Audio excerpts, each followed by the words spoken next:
Reversals. Reversals are the glue, the nails, the nuts and bolts that hold your scene together. They are what offer an offer that you cannot refuse. Without reversals, you have a dull, boring, lifeless script. With them, you have an elegant, energetic, engaging work that will be enjoyed by your readers and audiences alike. So first, what is a reversal? A reversal is a point in the scene where the action and or the emotion takes an unexpected twist. You may not have heard the term before, but reversals, they're as old as drama itself. Aristotle discusses peripateta, or reversal of the situation, in chapter 11 of his Poetics. He writes, reversal of the situation is a change by which the action veers around to its opposite, subject to our rule of probability and necessity. In more modern times, the most sensational example of reversals are the Saturday morning serials that appeared in the movie theaters from the 30s through the 50s. These series used a simple technique to keep audiences returning week after week. At the end of each episode, the hero would appear hopelessly trapped with no way to survive.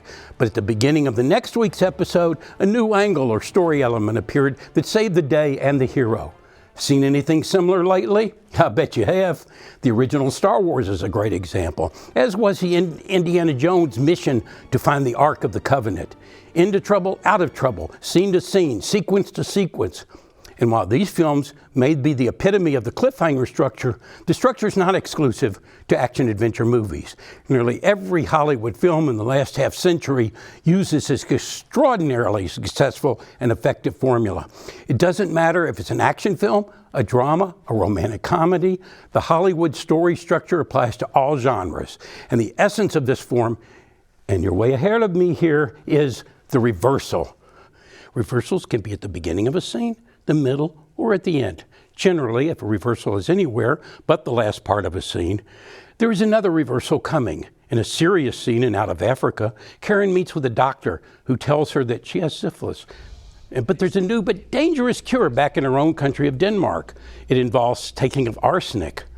Her decision to return to Denmark at the end of the scene is the second reversal forced by the first. Now, most scenes have one prominent reversal. It generally takes place toward the end of the scene. Butch Cassidy wanting to discuss the rules of a knife fight, or Ree Dolly in Winter's Bone willing to be beaten within an inch of her life to save her family from being homeless. The reversal is the scene climax, and it signals a swift completion and transition to the next scene. A great reversal changes the direction of the scene.